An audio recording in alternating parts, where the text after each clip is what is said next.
Buenas tardes, amados hermanos. Les saludo en el amor del Señor en este nuevo día domingo, Día del Señor, donde Dios nos permite compartir su bendita palabra. Una vez más quiero saludar a todos quienes comparten con nosotros a través de internet nuestros cultos. Dios les bendiga grandemente. Es nuestro anhelo y deseo como iglesia que el Señor siga obrando en cada uno de nosotros para que esta pandemia, este tiempo, ¿cierto?, donde estamos más confinados, a estar en casa y al mismo tiempo, ¿cierto?, limitados para hacer algún tipo de actividad, podamos nosotros estar confiando en el Señor y usando bien nuestros tiempos, ¿no?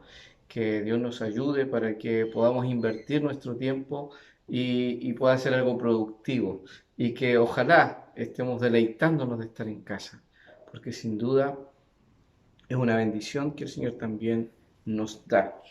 Espero que lo veamos de esa forma, aunque a veces eso implique, ¿cierto?, para muchos su trabajo como algo donde disminuye quizás el dinero o simple y llanamente no pueden trabajar. Así es que igual entendemos esas circunstancias y oramos para que el Señor bendiga sus vidas. Hermanos amados, que la gracia del Señor pueda estar con cada uno de ustedes. Quiero saludarles en esta hora como pastor de la Iglesia Bautista Casa de Oración aquí en Freire, deseando de todo nuestro corazón las más ricas y abundantes bendiciones. Bienvenidos a este culto en el cual adoramos el nombre de nuestro Dios. Dios te bendiga y que Él pueda también bendecir tu vida. Hermanos, Amén. les invito a cantar una siguiente alabanza. En este caso vamos a cantar de la fuente de vida eterna, que es nuestro Señor y Salvador, quien sacia nuestra vida.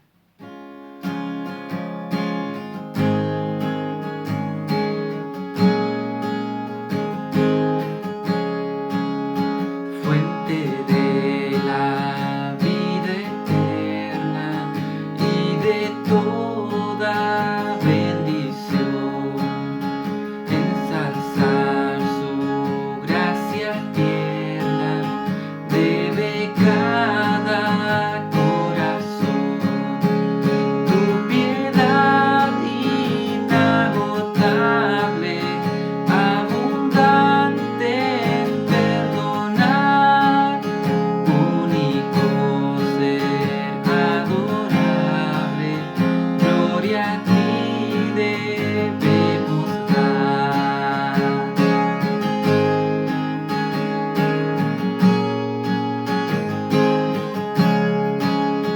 De los cánticos celestes te quisiéramos cantar, entonados por las huestes que lograste rescatar, almas que al buscar viniste, porque Él es tu este amor, de ellas te compadeciste con tiernísimo favor.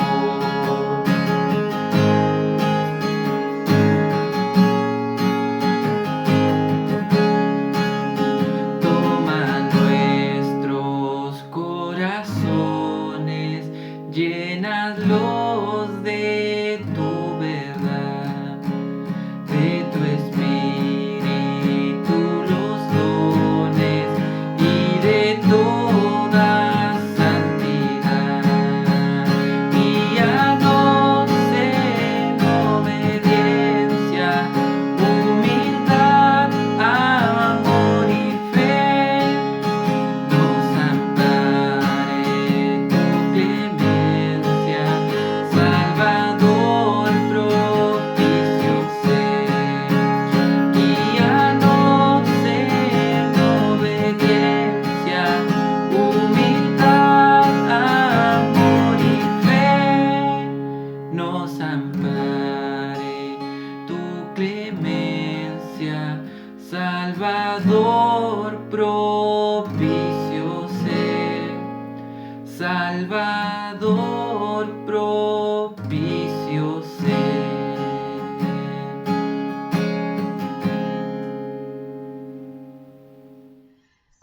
Hola mis hermanos, les saludo a cada uno. Espero en el Señor que se encuentren bien junto a sus familias. Le agradezco al Señor por esta oportunidad que puedo tener de poder compartir con ustedes un culto más. Espero que el Señor les sea bendiciendo grandemente cada uno de ustedes. Y bueno, les invito a orar en este momento para que podamos agradecer a nuestro Señor en primer lugar todas las bendiciones, su bondad, su amor y tantas cosas que podamos agradecerle al Señor de lo que Él ha hecho dentro de esta semana. Así que, hermanos míos, les invito a que podamos orar al Señor. Padre bueno, te damos gracias, Señor, por tu amor y tu misericordia. Gracias, Señor, por permitirnos vivir, Señor, un día más. Gracias porque usted en esta semana ha sido bueno, Señor, nos has guardado, nos has protegido, has bendecido nuestros hogares, Señor, has cuidado de nuestra familia, de nuestros hermanos, Señor, de nuestras hermanas. Gracias, Señor, porque has cuidado de nuestro pastor, de su esposa, sus hijos, Señor. Bendito Padre, por eso te agradecemos. Venimos delante de tu presencia, Señor, reconociendo tu poderío, Señor, tu grandeza, Señor, tu soberanía. Señor amado, si te hemos fallado en algo, Señor, por favor, perdónanos, Señor. Ayúdanos cada día a poder ser más rectos delante de tu presencia, santos, como dices tu palabra, Señor. Bendito Dios, y permítenos, Dios mío, que por tu infinito amor, Señor, cada día usted pueda ir limpiándonos, Señor, y formando este vaso que usted quiere que seamos, Señor, para servicio suyo, Padre. Padre bendito, te doy gracias, Señor, por esta instancia también, de que podamos compartir un culto más. Alabo y bendigo tu nombre porque usted, Señor, provee de los medios, Señor, para poder hacerlo. Yo te agradezco mucho, Señor, porque se era necesario, Señor, tantas cosas para poder en alguna instancia poder estar conectado, pero usted ha provisto de todo, Señor. Por eso te agradezco. Alabo tu nombre por eso, porque cada día, Señor, usted nos demuestra que su poder es infinito, que sus recursos son ilimitados, Señor, y que es un motivo para agradecerte día tras día, porque tú nos bendices, porque respondes nuestras oraciones, Señor. Por eso alabamos y bendecimos tu nombre en este momento. Yo te agradezco, Señor, por lo bueno que eres tú cada día con nosotros. Por las pruebas que pasamos, Señor, gracias también te doy, porque nos ayuda cada día, Señor, a ser mejores, Señor, porque, Señor amado, somos probados y eso es importante, Señor, para crecer, para madurar. Dios mío, por eso te agradezco, Señor. Ayuda a mis hermanos y a mis hermanas que puedan estar pasando por prueba en estos momentos. Fortaléceles, Señor. Ayúdales cada día, susténtale, Padre. Susténtale en este proceso para que puedan salir victoriosos con tu ayuda, Padre. Gracias por este momento, Señor. Gracias porque podemos estar conectados. Porque, Señor amado, si no fuera por tu voluntad, Señor, que se cumple, Dios mío, no podríamos a lo mejor estar aquí conectados, Señor, pero yo alabo y bendigo tu nombre por eso. Exalto, Señor, tu presencia, tu nombre, porque tú eres tan maravilloso, Señor, y tan grande que mis palabras terrenales no alcanzan a expresar, Señor, todo lo que tú eres, Señor. Gracias porque estás en mi vida, gracias porque estás en la vida de mi hermano que está escuchando esta oración, gracias porque estás en la vida de mi hermana que está también aquí conectados, orando juntos delante de tu presencia. Gracias, Señor, porque llegaste a nuestra vida, porque nos miraste con amor, porque nos escogiste, Señor. Gracias, bendito Padre. Alabamos y bendecimos tu nombre. Una vez más lo repito, porque es inalcanzable quizás cuántas veces pueda decir todas estas cosas, Dios mío, pero el gozo, Señor, la alegría que sentimos de ser escogidos, Padre, de poder conocerte, de poder alabarte, de poder orar a ti, de poder conocerte, Señor. Es infinita la alegría, Padre. Bendito Dios, permite que cada día podamos crecer más, Señor, madurar más, Padre amado, para que podamos trabajar, Señor, en tu obra, Dios mío, y lo más importante, Señor, que se vea reflejado tu amor, tu palabra en nuestras vidas, Señor, para aquellos que no te conozcan, Señor, puedan conocerte también. Dios mío, bendícenos a cada uno. Señor amado, de los que estamos conectados hoy, en este momento. Bendice a nuestro pastor, Señor. Bendice lo que se está haciendo en este momento. Dios mío, y queremos dejarlo en tus manos. Continúa, Señor, con nosotros en nuestras vidas, en este momento. Dios mío, para poder ser llenos, Señor, en esta tarde, de tu presencia, Señor, de tu Espíritu Santo. Gracias, Señor, por todo. Todo lo dejamos en tus manos, Señor. En el nombre de Jesús, nuestro amado Salvador. Amén. Buenas tardes, amados hermanos, que Dios les bendiga en esta tarde. Espero que estén muy bien con la ayuda del Señor. Les saludo cariñosamente, deseando que el Señor, que es nuestra fortaleza, esté animando y guiando cada uno de nuestros corazones. En esta hora quiero invitarles a poder compartir la palabra del Señor en esta serie de predicaciones, ¿cierto?, que hemos ido desarrollando, considerando personajes de la Biblia y al mismo tiempo cómo el carácter de Dios confrontó sus vidas y los llevó a una transformación. Vamos a orar para que el Señor nos dirija, para que el Señor sea también glorificado en esta hora por medio de su santa palabra. Oremos. Señor, te agradezco en este momento tu misericordia, tu bondad. Te doy gracias porque siempre estás guiando nuestras vidas con fidelidad. Gracias por tu santa palabra que nos muestra la verdad, nos muestra el camino y nos muestra la vida que hay en Jesús. Queremos, Señor, que tú nos ayudes en esta hora a ser fortalecidos en el hombre interior. Oh Padre mío, que tu palabra sea útil para corregirnos, para ayudarnos, Señor, a examinar nuestras mentes, nuestros corazones, para seguir corriendo esta carrera, Señor. No queremos cansarnos de tu corrección, de tu ayuda, Señor, porque sabemos que tú buscas verdaderos adoradores que te adoren en espíritu y en verdad, y es lo que queremos, es lo que necesitamos. Por eso, Padre amado, glorifica tu nombre, glorifica a tu Hijo, bendícenos, Espíritu Santo, y glorifica, Señor, esta palabra para que muchos seamos edificados con ella y podamos, Señor, diligentemente también correr en respuesta a ella, Señor, a lo que tú nos demandas. En el nombre de Jesús. Amén. Amén. Hermanos, como ya dije, ¿cierto? Estamos en una serie de predicaciones respecto a personajes de la Biblia. La semana pasada estuvimos hablando de Jonás, viendo, ¿cierto?, cómo un Dios soberano hace y cumple su voluntad, aunque muchas veces sus siervos se manifiestan de formas irreverentes, desobedientes, pero este Dios soberano no dejará que nada ni nadie le impida hacer su propósito y por misericordioso que es, permitirá que nosotros, como sus siervos, como en el caso de Jonás, podamos ser tratados de una manera, aunque sea dura, una disciplina, ¿verdad?, que nos haga entender que Él es el Señor, que de Él depende la salvación, que Él sabe a quién va a salvar y que nosotros simplemente tenemos que remitirnos a hacer lo que Él nos ha demandado como sus siervos. Bien, ahora quiero invitarles a viajar nuevamente al Nuevo Testamento y quiero invitarles a considerar la vida de uno de los discípulos, y creo que uno de los discípulos más complicados que pudiéramos tomar como referencia, y me estoy refiriendo a Judas. Nosotros sabemos que Judas, este nombre está totalmente estigmatizado, aunque etimológicamente, ¿cierto?, la palabra Judas o el nombre Judas significa alabanza a Jehová o a Yahweh. Y evidentemente, ¿cierto?, hoy día ese nombre no tiene ese significado. En el tiempo de Jesús el nombre era muy común. De hecho, en el Nuevo Testamento tenemos varios Judas. Entre los 12 había más de uno incluso. Y se sabe que esto es porque en el tiempo de los macabeos hubo un héroe que se llamaba Judas.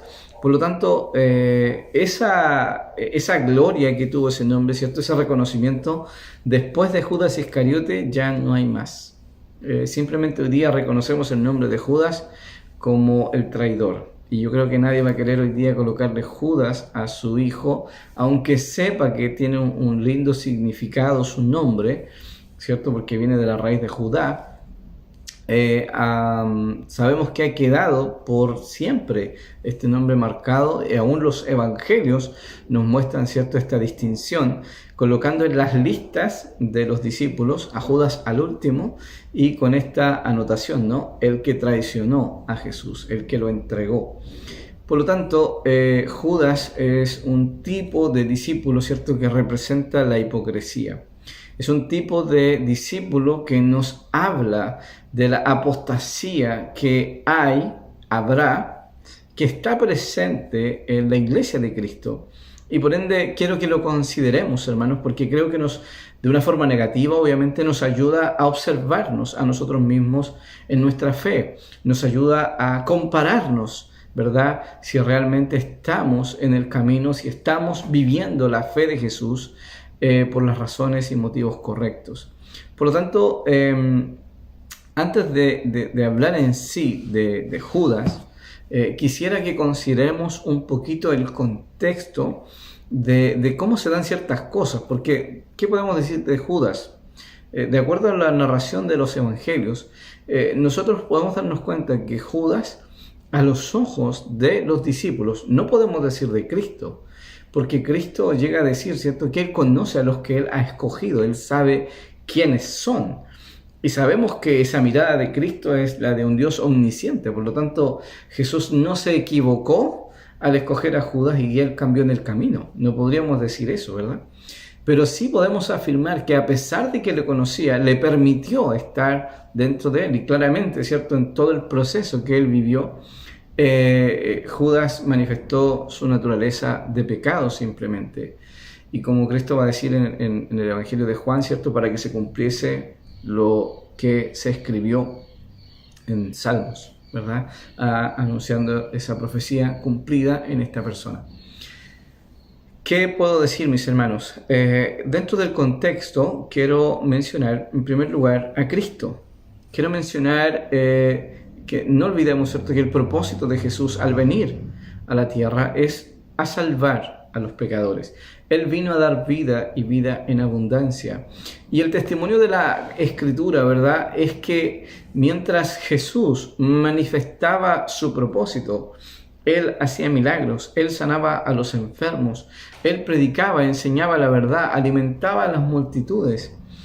Él manifestó su autoridad sobre el clima y sobre muchas situaciones en las cuales la gente quedó con la boca abierta, alabando y glorificando a Dios. Es decir, claramente Jesús manifestó el despliegue de su gloria y los discípulos, incluidos Judas, fueron espectadores de esta manifestación de gracia, del poder de Dios.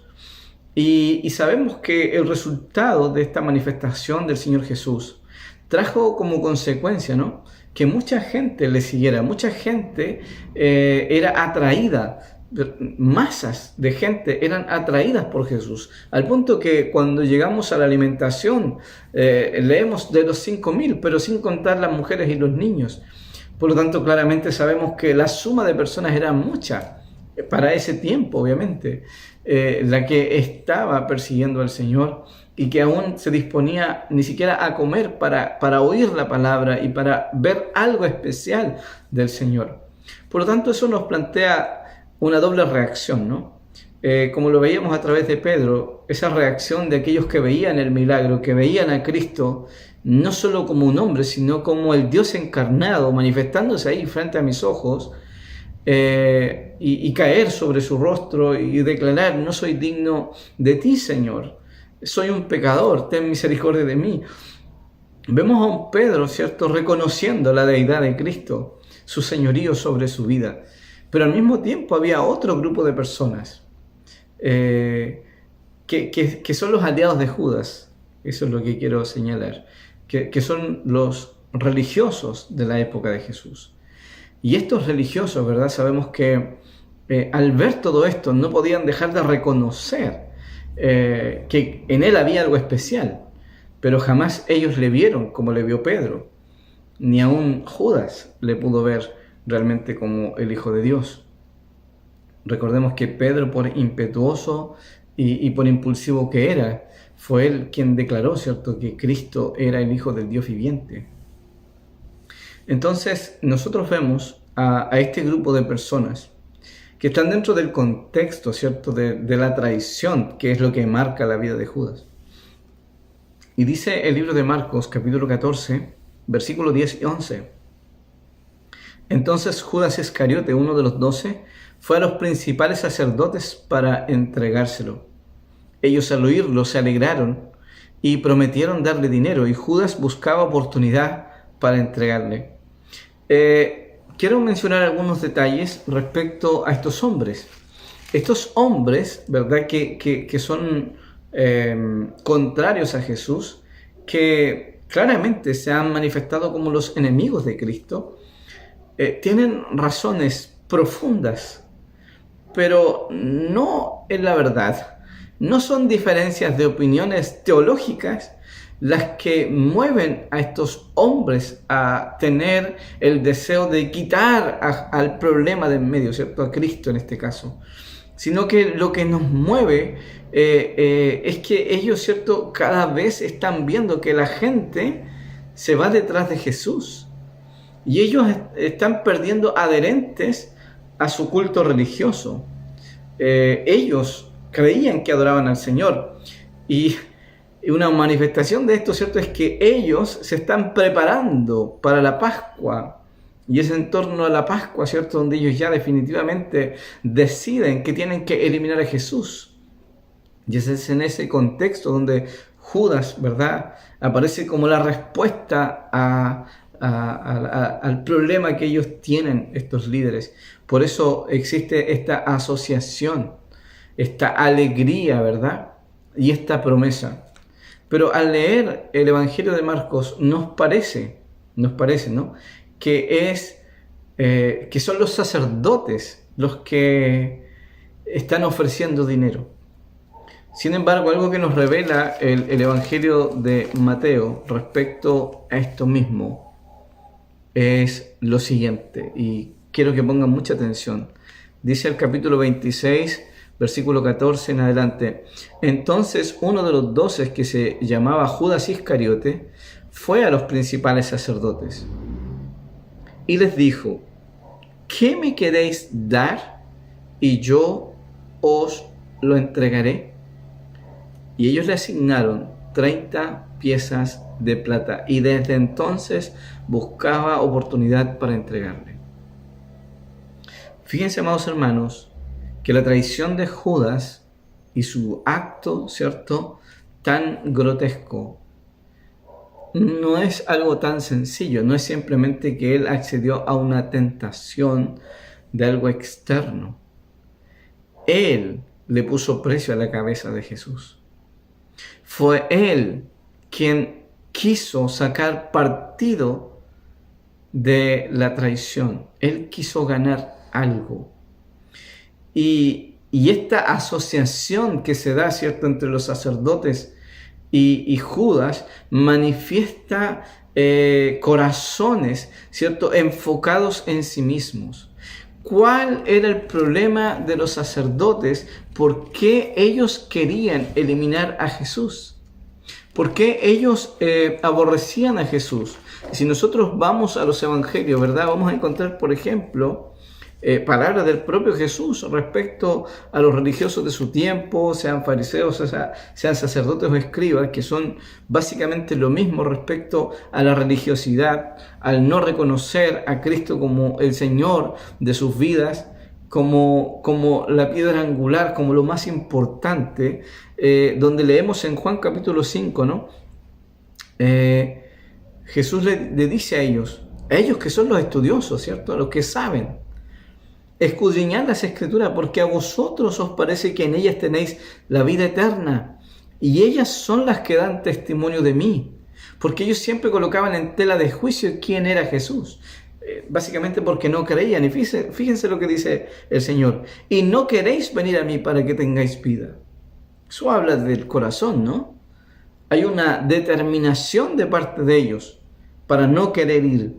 Gloria de los hombres no recibo, dice Cristo, mas yo os conozco que no tenéis amor de Dios en vosotros. Yo he venido en nombre de mi Padre, y no me recibís. Si otro viniera en su propio nombre, a ese recibiréis. ¿Cómo podéis vosotros creer, pues recibís gloria los unos de los otros y no buscáis la gloria que viene del Dios único? ¿Cuál era el problema de estos religiosos? ¿Qué es lo que no los dejaba tolerar a Jesús? ¿Qué es lo que nos señala la Escritura respecto al corazón de estos hombres? Claramente había una gloria que ellos buscaban, había una fama, ¿cierto?, que ellos estaban perdiendo a causa de Cristo, porque ellos veían, las multitudes se van detrás de Jesús.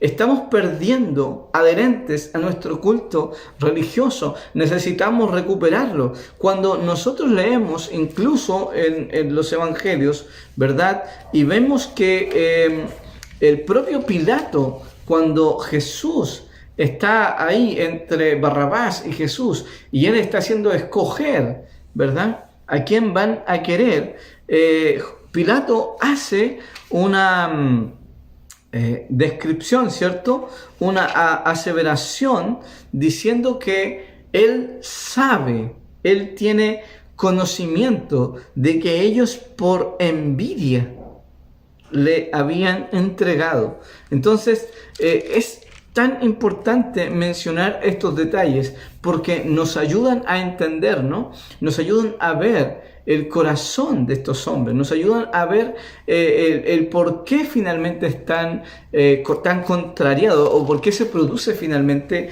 esta traición de parte de Judas. Entonces, lo que quiero señalar, al menos, es que hay un total acuerdo entre los sacerdotes y Judas, porque habían intereses creados en ambos. Habían cosas profundas del corazón de ambos que claramente chocan con la gloria de Cristo, chocan con el hecho de ver a Jesús como el ser más importante, como ver a Cristo como el único digno de toda la adoración. Y esto es súper interesante que lo podamos considerar, amados hermanos. Porque cuando nosotros vamos a la experiencia de Judas, manifiesta en diferentes oportunidades, ¿no?, su corazón. Y la Biblia lo describe, de acuerdo al apóstol Juan, como un hombre que era ladrón. Él era el tesorero de los discípulos. Sin embargo, ¿cierto?, a pesar de que él era un hombre, entre comillas, de confianza, porque recordemos que nadie dudó de Judas. Cuando Jesús dijo, uno de vosotros me va a traicionar, todos prefirieron preguntarse, ¿seré yo? Pero nadie dudó de Judas. De hecho, cuando Jesús le dice a Judas, haz lo que tienes que hacer, dicen los textos que los discípulos pensaron que hablaba de preocuparse de alguna responsabilidad en cuanto a los pobres, porque él era el encargado del dinero, él guardaba la bolsa del dinero. Es decir, claramente Judas logró introducirse en el núcleo de la familia espiritual de Jesús, de los 12, como un hombre que no parecía malo. Tenía todas las insignias, ¿cierto?, externas para decir, yo soy un discípulo. Él estuvo en el barco cuando el Señor calmó al mar y al viento. Él estuvo, ¿cierto?, y participó de ese grupo evangelístico, podríamos decir, misionero, cuando van y expulsan a los demonios y vuelven con el reporte de decir, los demonios se nos sujetan en tu nombre. Pero claramente hay descripciones que nos narran, que nos dicen que él era un hombre codicioso, era un hombre que tenía intereses propios creados, que no le daban el honor ni el lugar a Cristo que él merecía. Porque recordemos, hermanos, que el mensaje del Evangelio, la razón de venir a Cristo no es solo venir a dar un bienestar a las personas. Él no vino simplemente a decir que yo vine para que tengan vida, felicidad, salud, dinero. No, Él vino a ser el Señor. Él vino a ser el Cristo, Él vino a ser el Rey. Por lo tanto, el mensaje del Evangelio desafiante es arrepentíos y creed al Evangelio. Lo primero que una persona necesita, ¿no? Es el perdón de sus pecados. Creo que cuando vemos a los amigos que llevan al paralítico, que rompen el techo de la casa, lo ponen delante de él, quedan asombrados cuando Cristo le dice: tus pecados te son perdonados. Porque claramente todo el mundo veía que la necesidad de ese hombre era ser sano físicamente. Pero creo que ese es uno de los pasajes que nos muestran que las prioridades del reino de los cielos son tu alma primero. Sin duda, si es la voluntad del Señor y Dios quiere hacer un milagro en ti, gloria a su nombre. Pero si se salva tu alma y aún te quedas en ese estado paralítico, gloria a Dios. Porque sabemos que el día de mañana, cuando resucites, ya tendrás un cuerpo nuevo, pero estarás en la presencia de tu Padre. De lo contrario, podrás gozar de salud en la tierra temporalmente, pero eternamente sufrirán las consecuencias. Por eso, hermanos, no perdamos la perspectiva, sobre todo cuando hoy día escuchamos tanto énfasis en cosas temporales y externas. Entonces Judas es reconocido en la palabra, difícilmente humanamente, hermanos, como alguien que podría traicionar al Señor. Pero luego, ¿cierto? Claramente quedó develado que era un hombre que amaba el dinero. De hecho, podemos citar el relato, ¿cierto?, de cuando Jesús es ungido en Betania y cuando se derrama este costoso perfume, ¿verdad? Porque realmente era costoso. Y se puede ver como un despilfarro acá, ¿no? La aparente religiosidad, ¿no? La respuesta políticamente correcta que Judas inicia esta discusión, ¿cierto?, al cual algunos discípulos se dejaron influenciar. Dice la palabra en Juan 12: entonces María tomó una libra de perfume de nardo puro, de mucho precio, y ungió los pies de Jesús y los enjugó con sus cabellos, y la casa se llenó del olor del perfume. Y dijo uno de sus discípulos, Judas Iscariote, hijo de Simón, el que le había de entregar: ¿por qué no fue este perfume vendido por 300 denarios y dado a los pobres? Él tenía clarito, ¿verdad?, cuál era el valor de lo que se estaba derramando allí. Y él consideraba que eso era algo totalmente fuera de lugar. Era un despilfarro lo que estaba ocurriendo en ese momento, a su juicio. Y fíjense lo que dice Juan: pero dijo esto no porque se cuidara de los pobres, sino porque era ladrón y teniendo la bolsa sustraía de lo que echaba en ella. Entonces, hermanos, tenemos a líderes religiosos que centran su experiencia espiritual en sí mismos, y tenemos un hombre que es reconocido como el traidor, pero vemos que finalmente estas acciones son llevadas a cabo porque sus corazones de ambos están aliados en un sentido. ¿Cuál es el común denominador de estos dos corazones, tanto de Judas como de los fariseos, escribas y principales sacerdotes? Que ambos eran los amos y señores de sus propias vidas. Ambos tenían intereses que no querían perder. Ambos se vieron confrontados con el señorío y la deidad de Cristo. Es más, nosotros podemos ver que quizás el momento más complejo de esta situación es el momento antes de que ocurra, ¿no? Porque antes de la cena específica, ¿cierto? Antes de la entrega del Señor, antes de que ocurra literalmente la entrega de Jesús, traicionado por el beso de Judas, Juan nos narra que Jesús lava los pies a los discípulos como una señal de humildad, como una señal de servicio. Si hay algo que mató todavía el orgullo, que golpeó en el rostro ese corazón altanero y orgulloso que quizás tenía otras aspiraciones para el Evangelio de Jesús, simplemente al ver esta imagen, ¿no? Porque recordemos que Jesús ha venido diciendo, ha venido predicando que pronto Él va a ser entregado, pronto Él va a morir, pronto él va a ser cruelmente maltratado. No es un mensaje, hermanos, de prosperidad. No es un mensaje bonito. No es un mensaje agradable a los oídos. Y muchas veces podemos darnos cuenta que esa es la raíz de que muchos no están de acuerdo con el mensaje del Evangelio y por eso, como no se ajusta a sus propios intereses, no tienen problemas para traicionar el honor de Cristo, el nombre del Señor. Por eso digo que es importante que podamos examinar nuestras motivaciones. En el lugar donde Cristo estaba ejecutando la acción de lavar los pies a los discípulos, de acuerdo a lo que nos narra San Juan capítulo 13, nadie dudaba en ese lugar quién tenía la autoridad. Todos sabían que Cristo era el Maestro y era el Señor. Pero Él decidió, ¿cierto?, hacer el trabajo de los esclavos.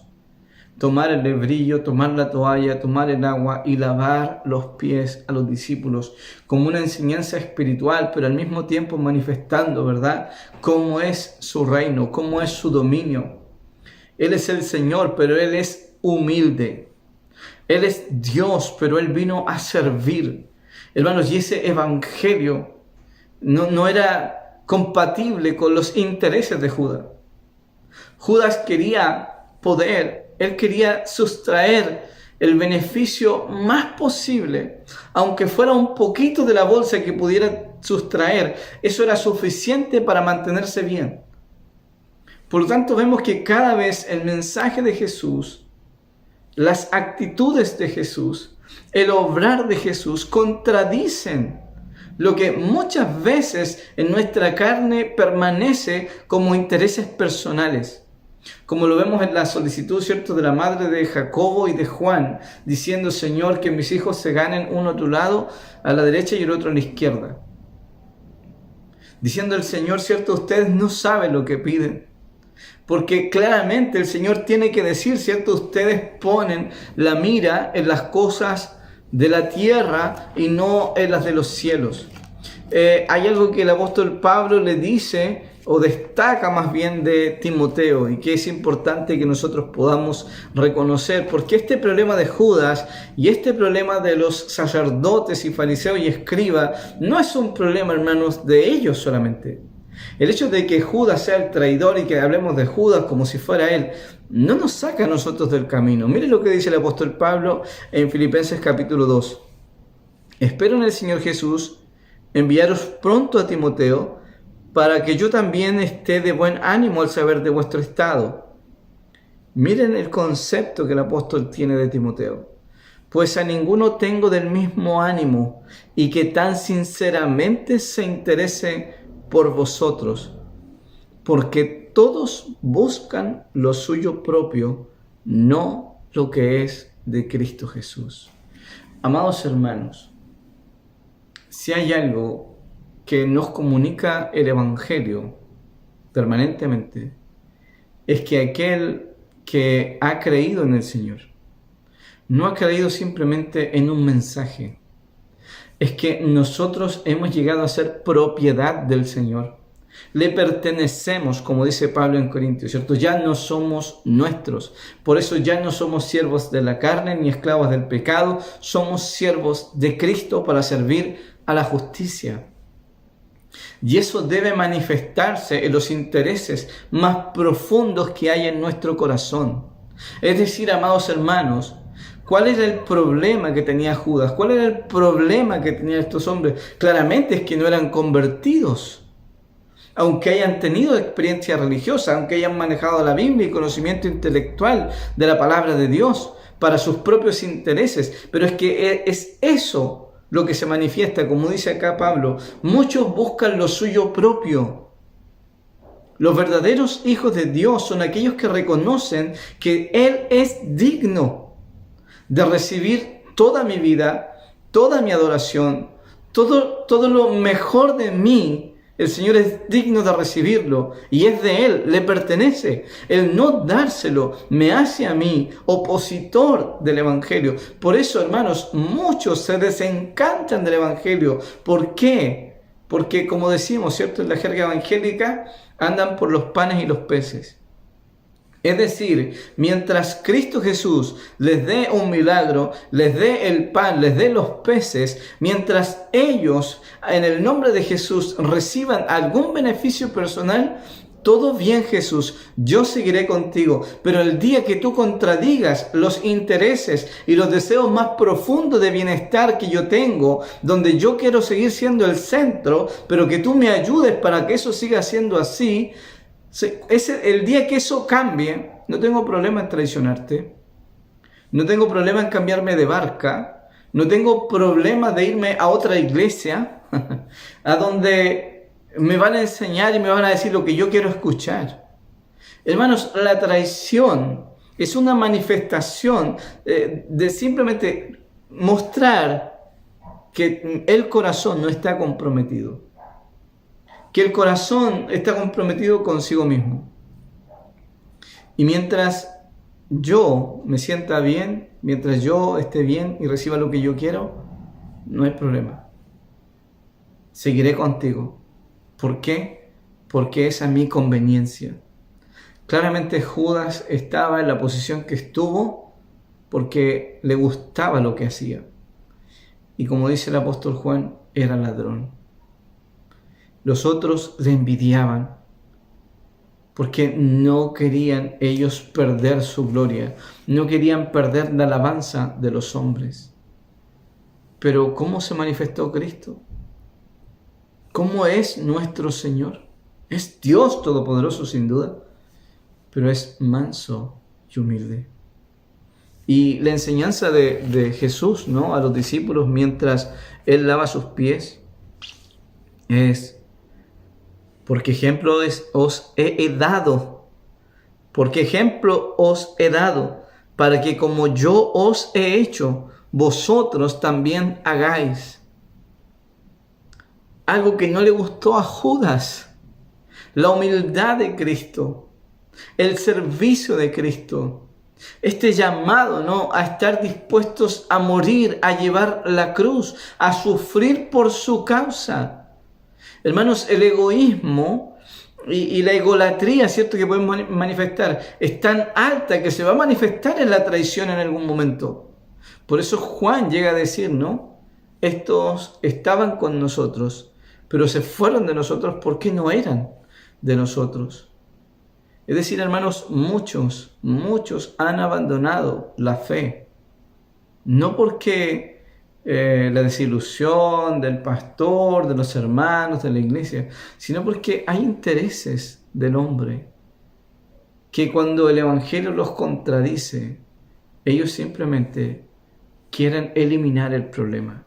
Hay que eliminar la fe, hay que eliminar a Jesús, porque Jesús está siendo un obstáculo, porque Él quiere ser el Señor, Él quiere ser el primer lugar, Él quiere quitarme a mí el primer lugar. Por lo tanto, eliminémoslo, matémoslo. Digamos mejor que Dios no existe, digamos mejor que la iglesia es exagerada, digamos mejor que ¿por qué se hizo este despilfarro? ¿Cómo se le ocurre a esta mujer hacer tal cosa? Hermanos, en ese pasaje, ¿cierto?, se contrasta el verdadero valor que tiene Cristo para una mujer que no mide el precio de lo que derrama sobre su Señor, contra este deseo egoísta de un hombre que solo piensa en sí mismo. Dios merece nuestra adoración, Dios merece nuestro servicio. Nosotros hemos recibido la enseñanza de un Dios humilde, de un Dios siervo. Y Él espera que como iglesia sirvamos igual, pero que examinemos nuestros intereses. Preguntémonos, hermanos, ¿cuál es la razón por la cual nosotros estamos en esta iglesia? ¿Cuál es la razón por la cual nosotros estamos haciendo lo que hacemos?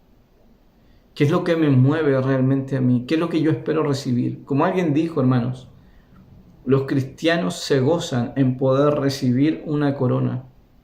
Sin duda, y dan gloria a Dios poder tener algo en sus manos, una corona, pero no para gloriarse en la corona, sino para poder arrojarla a los pies de Cristo.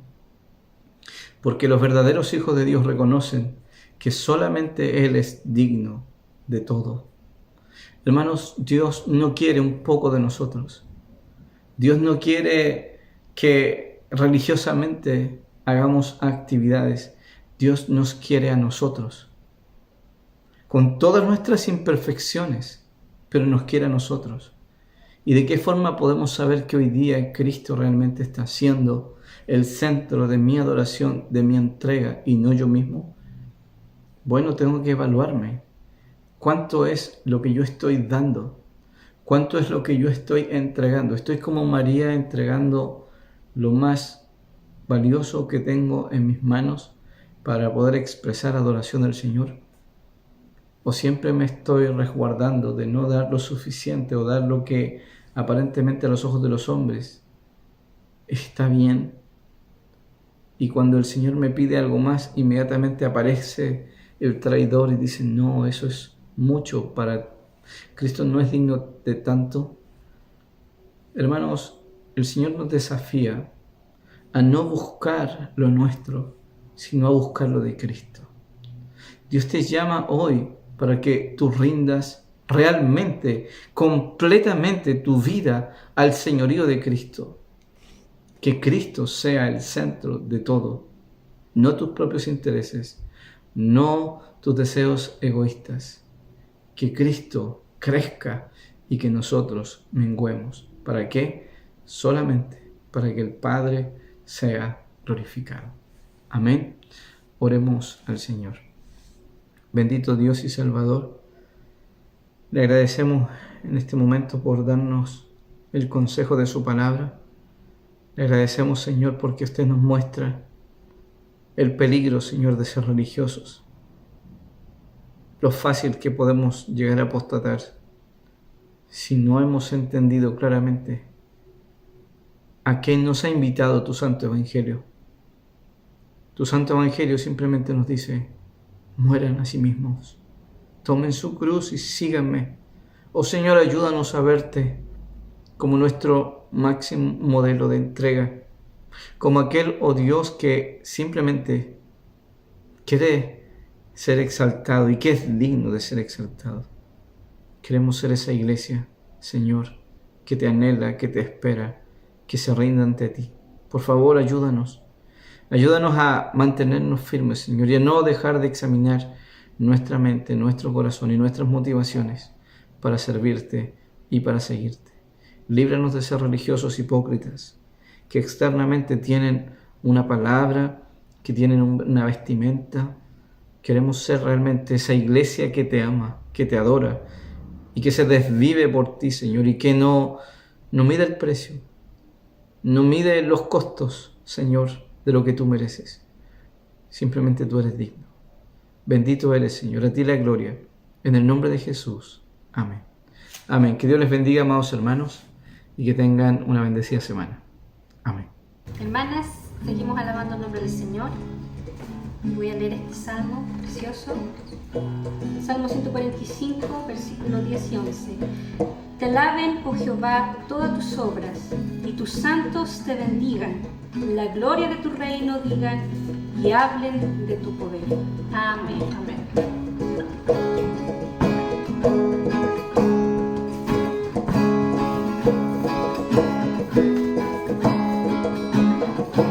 Sino el Señor, las estrellas creó y su luz limitó. ¿Quién sino el Señor, sol y luna formó, movimiento les dio? ¿Quién sino el Señor, hace la lluvia venir, truenos rugir?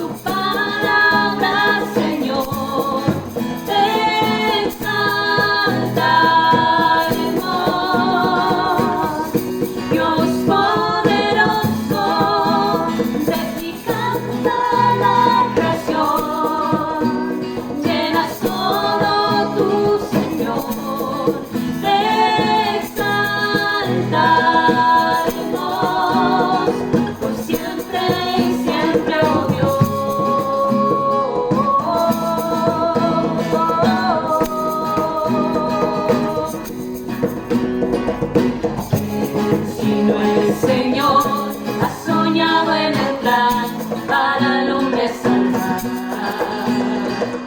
Que si no el Señor limpiara al pecador con su sangre y amor, que si no el Señor puede dar vida y salvar por una cruz. Planes grandes son, Dios poderoso, tú gobiernas la creación. Con tu palabra, Señor, te exaltaremos. Dios poderoso, de ti canta la creación. Llenas todo tu Señor, te exaltaremos por siempre y siempre, oh Dios.